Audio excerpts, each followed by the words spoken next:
Di sini saya Muhammad Alvin dari kelas TI 3F akan menjelaskan tentang fungsional testing dan non-fungsional testing.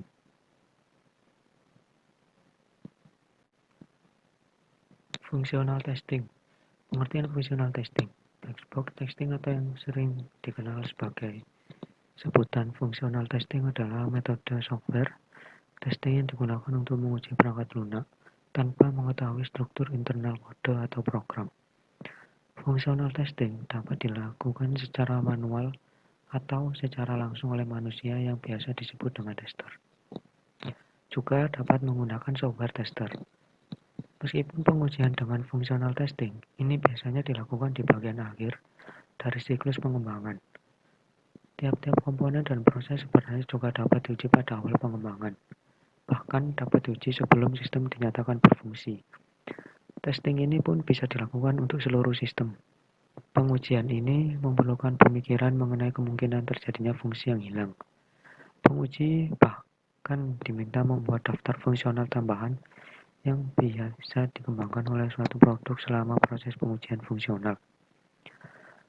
Fungsional testing memiliki inti, yaitu melakukan uji berdasarkan fungsi-fungsi pada aplikasi yang akan dibangun.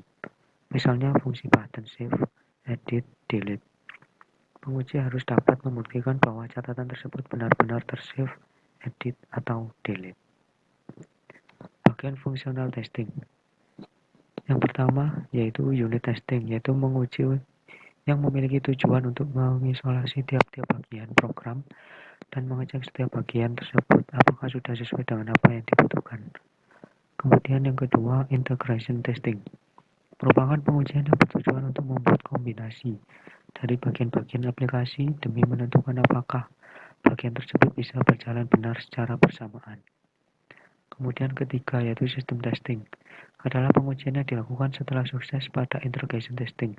Pengujian ini dilakukan secara keseluruhan hingga ditentukan apakah sistem secara menyeluruh sudah sesuai dengan standar kualitas ataukah belum. Kemudian keempat, regression testing. Merupakan testing yang tujuannya untuk mengatasi revisi sehingga tidak ada masalah baru yang ditimbulkan dari pengujian software sebelum-sebelumnya. Kemudian yaitu kelima, acceptance testing, yaitu pengujian yang memiliki hubungan dengan quality assurance. Kelebihan dan kelemahannya. Yang pertama, yaitu kelebihannya cocok digunakan untuk segmen dengan kode yang besar. Kemudian kelebihan yang kedua yaitu tidak membutuhkan akses dari kode dan menjadi perantara antar perspektif pengguna dan pengembang. Kemudian itu kelemahan. Yang pertama yaitu ruang ujinya terbatas karena hanya sebagian kecil dari daftar pengujian yang akan diujikan. Kemudian yang kedua yaitu kelemahannya pengujian kurang efisien dikarenakan keberuntungan tester berasal dari pengetahuan tentang perangkat lunak secara internal. Tujuan pengujian. Apa yang diuji di dalam fungsional testing?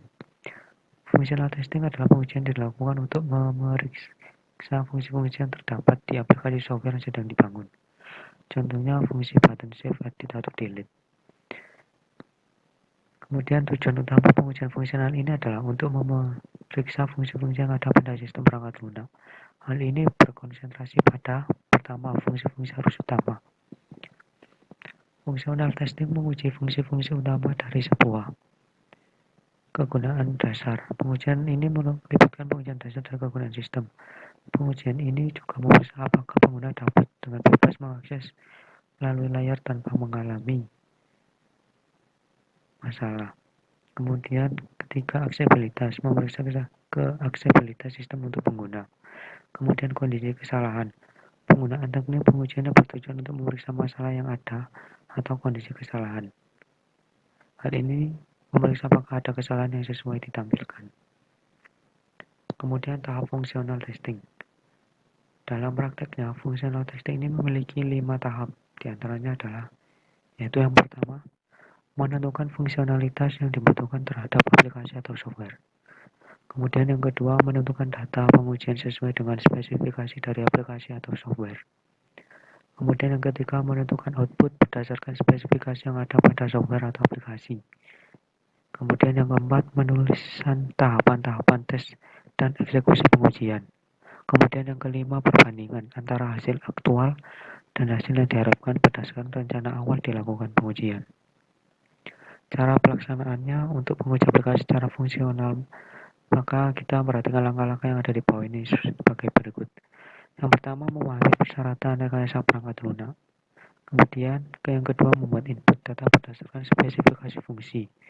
Kemudian yang ketiga, tentukan output berdasarkan spesifikasi fungsi. Kemudian yang keempat, menjalankan uji kasus atau test case.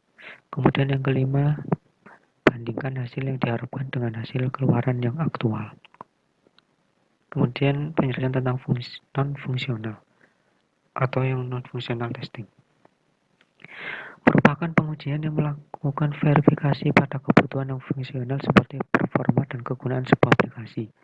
Non-fungsional testing lebih kepada meningkatkan kualitas sebuah aplikasi. Kualitas yang dimaksud yaitu tergantung pada waktu, akurasi, stabilitas, kebenaran, dan durability di berbagai macam keadaan. Non-fungsional testing sulit untuk dilakukan secara manual, namun dapat dilakukan dengan bantuan aplikasi automate testing. Non-fungsional testing merupakan teknik white box testing. Non-functional testing yang mencakup performance testing seperti kecepatan, stabilitas, kapasitas, dan skalabilitas. Kemudian di dalamnya ada pengujian load, stress, usability, security, and portability. Maksud dari non-functional testing tersebut yakni penguji harus melakukan tes tertentu untuk melihat apakah software sudah memenuhi target yang diharapkan. Pengujian ini lebih mengarah ke standarisasi dan quality dari suatu produk. Sekian penjelasan saya tentang fungsional testing dan non-fungsional testing. Terima kasih. Wassalamualaikum warahmatullahi wabarakatuh.